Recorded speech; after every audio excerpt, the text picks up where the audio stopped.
Dia melihat sesosok bayangan yang sangat besar, tinggi, dan ada bayangan tangan yang panjang serta kuku yang panjang.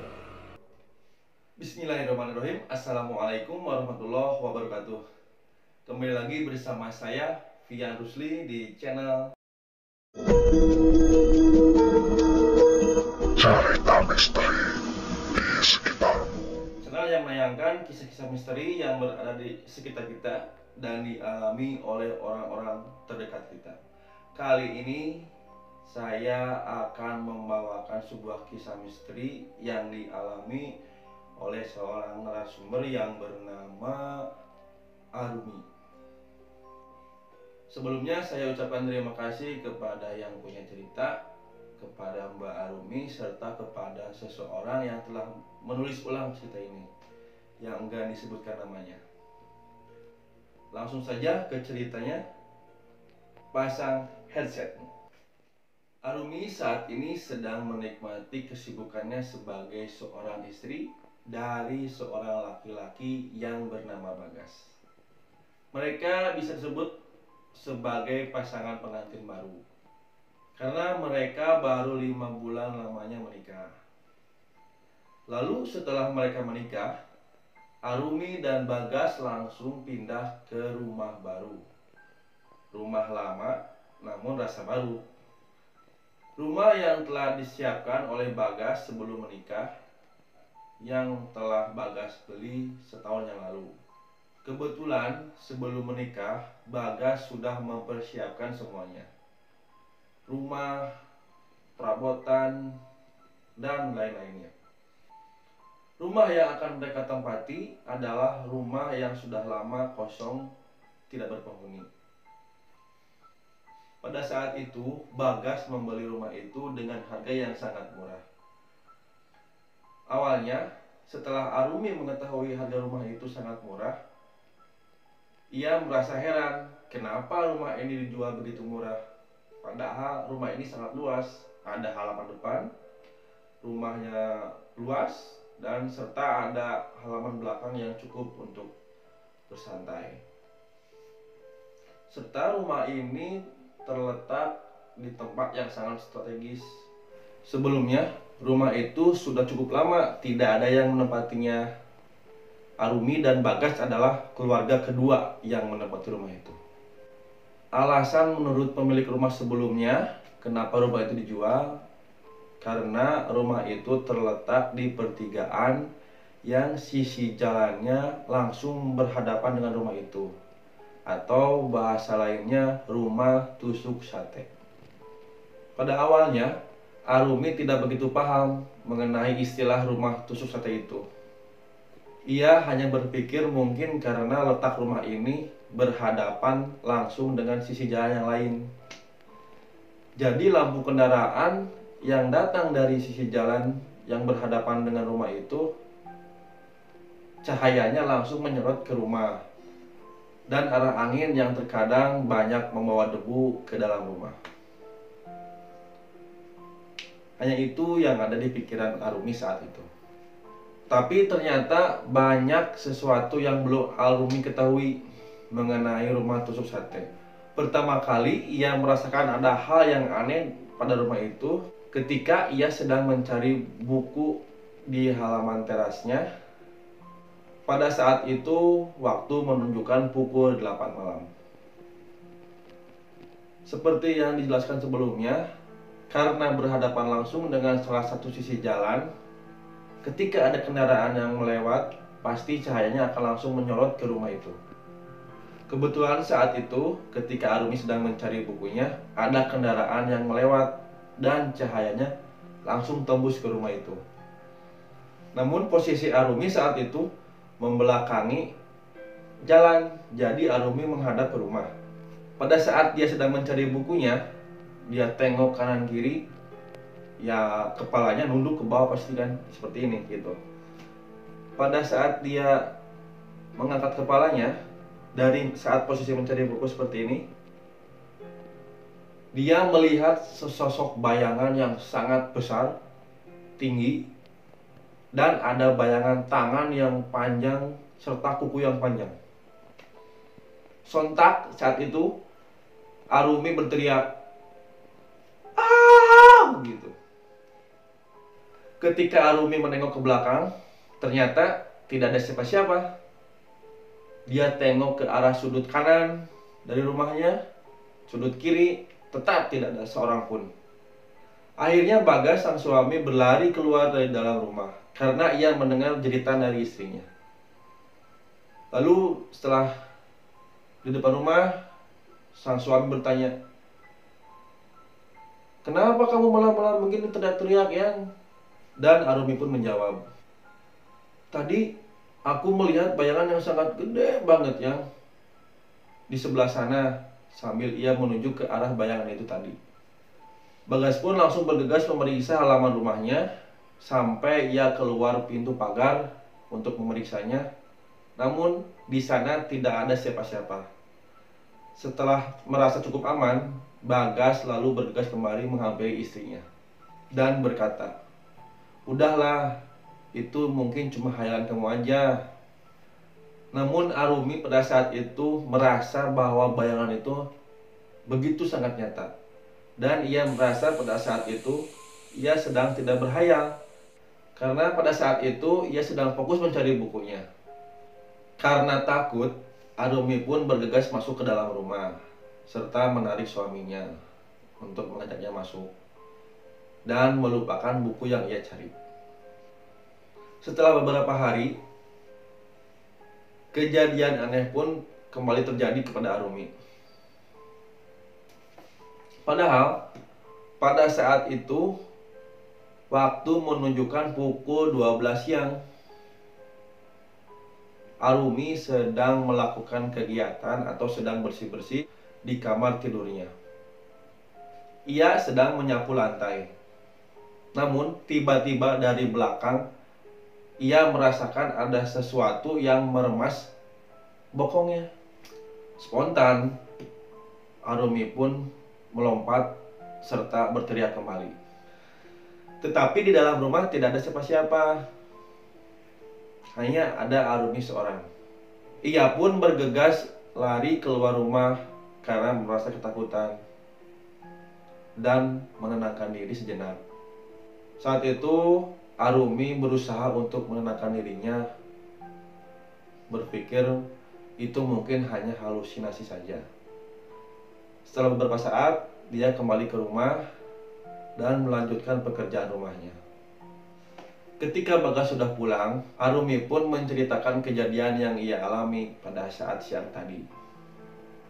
Tapi Bagas tetap ngotot mengatakan bahwa itu hanya halusinasi atau khayalan istrinya saja. Karena Bagas pada saat itu belum mengalami hal-hal aneh di rumah itu. Setelah kejadian itu, keadaan kembali normal. Tidak terjadi hal-hal yang aneh.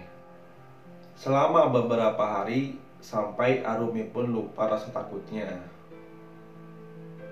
Mungkin kalian semua paham lah, namanya pasangan suami istri baru atau pengantin baru masih hangat-hangatnya pada saat itu.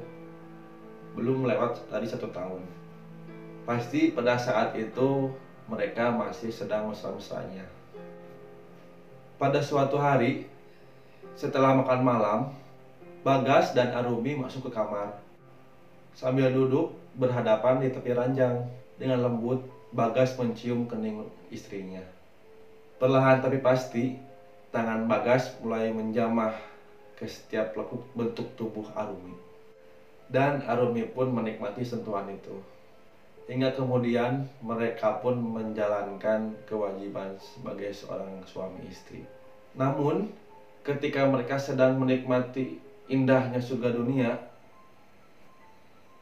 Arumi merasakan ada tangan lain yang memeras bagian dadanya. Pada saat itu, mata Arumi yang sedang terpejam pun mendadak terbuka. Arumi terkejut dan langsung bangun dari tempat tidurnya. Bagas juga ikut terkejut dan sedikit merasa kesal. Arumi pun menjelaskan pada suaminya apa yang ia rasakan. Tetapi Bagas tidak menerimanya. Tetapi Bagas tetap tidak percaya. Ia malah tidur di ruang tamu dengan rasa sedikit kesal. Malam itu Arumi benar-benar merasa takut karena ia ditinggal sendirian di kamarnya. Bukan hanya takut karena gangguan-gangguan itu, namun juga dengan Bagas yang sedang marah atau kesal. Walaupun Arumi sudah beberapa kali mengalami kejadian aneh, Bagas tetap tidak percaya yang Arumi katakan. Setelah itu, beberapa hari kemudian, kebetulan pada saat itu Bagas sedang libur kerja dan dia sedang bersantai di rumah bersama istrinya. Arumi sedang beres-beres rumah, sedangkan Bagas sedang duduk santai di depan teras rumahnya, memainkan HP dan ditemani dengan segelas kopi hangat. Sedang asik-asiknya memainkan HP, tiba-tiba kopinya tumpah dan gelasnya jatuh ke lantai mengakibatkan pecah. Padahal saat itu tidak ada orang yang menyentuh gelas itu. Arumi pun dari dalam rumah kaget mendengar suara jatuhnya gelas. Kemudian ia bergegas keluar dan melihat suaminya sedang membersihkan pecahan gelas itu. Dan Arumi pun bertanya, "Ada apa yang? Kenapa?" Lalu Bagus menjawab, "Ini kopinya tumpah, padahal nggak ada yang menyentuhnya." Mendengarkan perkataan suaminya, Arumi pun melanjutkan perkataannya, "Tuh kan, kamu juga merasakan yang ada yang aneh di rumah ini." "Ah, paling cuma angin," jawab Bagas dengan dingin. Tapi pada saat itu Arumi melihat wajah suaminya yang merasakan sedikit kebingungan juga. Kenapa gelas itu bisa jatuh tanpa ada yang menyentuh? Padahal pada saat itu tidak ada angin yang begitu kencang. Pada keesokan harinya, Arumi dan Bagas mengalami kejadian aneh lagi. Saat itu, Arumi dan Bagas sedang menonton televisi di ruangan tengah. Lalu, tiba-tiba ada suara laki-laki yang menggeram dari belakang rumah atau dari dapur. Mereka pun terkejut, lalu saling berpandangan. Kemudian Bagas langsung ke dapur untuk memeriksanya. Tetapi tidak ada siapa-siapa. Saat itu Bagas mulai merasakan takut. Untungnya saat itu masih siang, jadi keadaan masih sangat ramai di luar sana. Lalu mereka mengambil air minum sambil menenangkan diri masing-masing. Sejak saat itu barulah Bagas percaya bahwa di rumah itu ada sesuatu yang aneh. Mungkin rumah itu ada penghuninya yang tak kasat mata. Sejak saat itu, beberapa kali mereka sering merasakan ada orang lain dalam rumah itu. Namun, mereka belum pernah sekalipun melihat wujud aslinya. Terkadang di malam hari, terdengar ada seseorang di dapur seperti sedang memotong sesuatu di atas telanan kayu. Namun ketika dilihat, tidak ada orang di sana. Suatu hari, Bagas pun mengalaminya sendiri. Ketika dia pulang dari kerjanya, sesampainya di rumah, ia melihat ada seseorang yang mencoba masuk ke rumahnya. Kemudian Bagas bergegas mengecek ke dalam rumahnya mencari orang yang ia lihat tadi. Tetapi ternyata di dalam rumah tidak ada orang satupun, terkecuali istrinya yang sedang tertidur lelap. Sampai kejadian terakhir yang terjadi pada saat itu pukul 6 sore. Pada saat itu Arumi sedang mandi. Namun tiba-tiba ada yang mengetuk pintu dari luar rumah. Dan terdengar seseorang memanggil namanya. Lalu Arumi bergegas keluar dari kamar mandi untuk mengecek keadaan di luar rumahnya. Ia keluar kamar mandi menggunakan sehelai handuk karena saat itu Arumi belum selesai mandi. Arumi mengintip dari balik jendela Ia melihat ternyata itu adalah suaminya. Arumi pun yang masih mengenakan handuk membuka pintu untuk suaminya. Namun saat itu Arumi heran, kenapa suaminya pulang tanpa membawa mobil? Dan Arumi bertanya pada suaminya, mobilmu di mana yang? Mobilnya mogok yang, ditaruh di bengkel. Ada mesin yang bermasalah, kata orang bengkel, jawab suaminya dengan dingin. Karena posisi Arumi pada saat itu belum selesai mandi, ia langsung menuju kamar mandi untuk melanjutkan mandinya. Tetapi ternyata suaminya itu mengikutinya. Bagas memeluk Arumi dari belakang. Lalu Bagas menciumi Arumi beringas tak terkendali sampai handuknya terlepas dan jatuh ke lantai. Tangan Bagas mulai menyentuh bagian intim Arumi dan mereka masuk ke dalam kamar. Saat sedang asik-asiknya, tiba-tiba Arumi mendengar suara pintu pagar yang terbuka dan ada suara mobil yang masuk. Karena takut ada orang lain, Arumi pun bergegas bangun dan memakai pakaian seadanya, lalu keluar untuk mengecek siapa yang datang. Ketika ia membuka pintu, ia melihat itu adalah mobil suaminya. Dan kagetnya pada saat itu, orang yang keluar dari mobil itu adalah suaminya. Arumi bingung keheranan, tapi ia langsung menghampiri suami yang ada di mobil itu. Loh, yang kamu kok di sini? Teriak Arumi terheran-heran. Pulang gimana? Orang aku baru nyampe nih, jawab suaminya. Tapi aku tadi bareng kamu yang di dalam. Terus yang di dalam itu siapa? Arumi makin heran dan ketakutan serta bingung, karena ia telah berhubungan dengan suaminya tadi di rumah. Kenapa sekarang dia baru pulang? Bareng gimana? Ini saya baru turun dari mobil. Kamu dengan siapa di dalam rumah? Jawab dan tanya suaminya. Balik tanya dari Bagas dengan sedikit rasa kesal.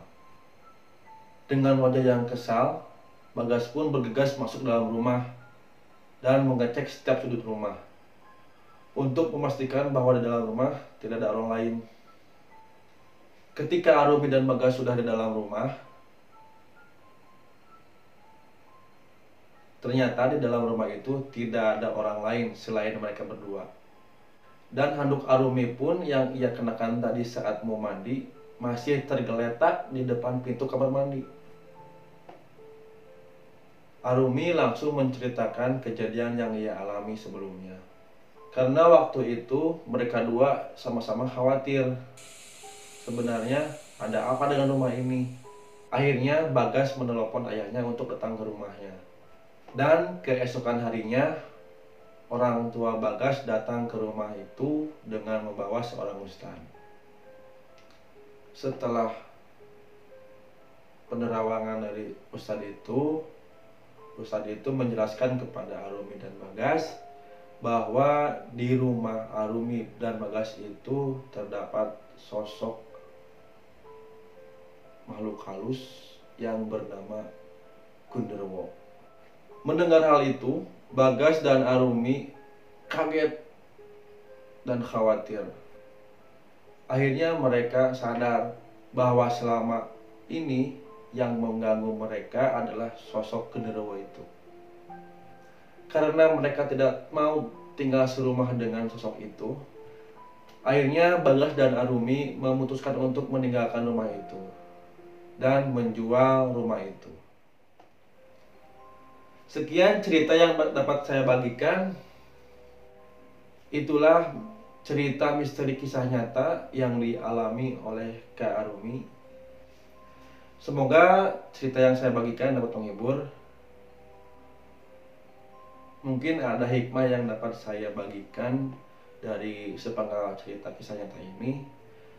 Karena dalam kisah cerita ini tidak diceritakan proses perpindahan rumah itu.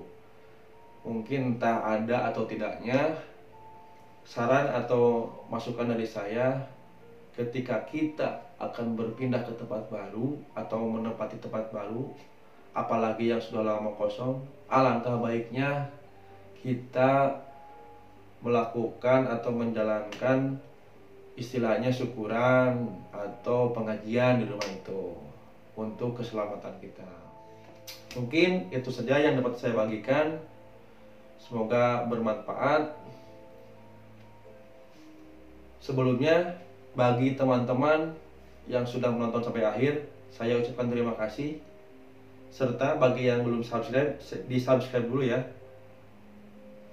Bagi yang suka dengan video ini, di-like dan di-share ke teman-teman biar video ini tersebar luas. Sekali lagi, saya ucapkan terima kasih. Saya Fian Rusli, pamit mundur. Wassalamualaikum warahmatullahi wabarakatuh.